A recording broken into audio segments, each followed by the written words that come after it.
இன்னைக்கு என்னால் இந்த டே vlog பார்த்தீங்கன்னா முழுசாக கம்ப்ளீட் பண்ண முடியல. காரணம் ஈரானில் நடந்த ஒரு மிகப்பெரிய சம்பவம்.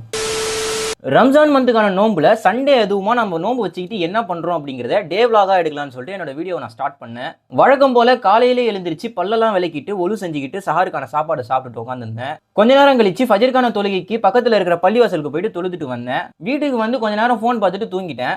அப்படி தூங்கினவன் காலையில் ஒரு 11:30 மணி போல் இன்ஸ்டாவை திறந்து பார்க்கும்போது சரியான ஷாக்கு. என்னன்னு கேட்டிங்கன்னா, ஈரானுடைய உச்ச தலைவரான ஆயத்துல் அலி கமுனி குடும்பத்தோட கொல்லப்பட்டார் அப்படிங்கிற ஒரு நியூஸ். இன்னா இலாஹி வ இன்னா இலைஹி ராஜிஊன். இதற்கு காரணம் என்னன்னு பார்த்தீங்கன்னா, ஆல்ரெடி ஈரானுக்கும் இஸ்ரேலுக்கும் நடுவில் ஒரு போர் போயிட்டு இருந்துச்சு.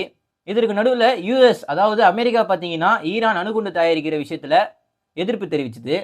மீறியும் தயாரித்ததுனால ஒரு சில ஏவுகணைகளை விட்டு தாக்குதலை ஸ்டார்ட் பண்ணாங்க. கடந்த 2 நாளா ஈரானும் அமெரிக்கா தளங்கள் இருக்கிற இடத்துலலாம் தாக்குதலை ஏற்படுத்தியிருந்துச்சு.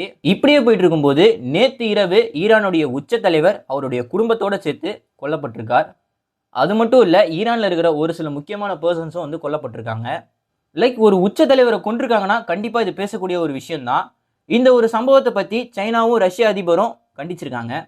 ஒரு சில பேர் என்ன சொல்கிறாங்கன்னா, ரீசெண்டாக எப்ஸ்டீன் ஃபைல்ஸ் அப்படிங்கிற ஒரு சம்பவத்தில் மாட்டின ட்ரம்ப் அதை டைவர்ட் பண்ணுற விதத்தில் இந்த மாதிரியான ஒரு சூழ்நிலையை உருவாக்கலாம் அப்படிங்கிற மாதிரி சொல்கிறாங்க.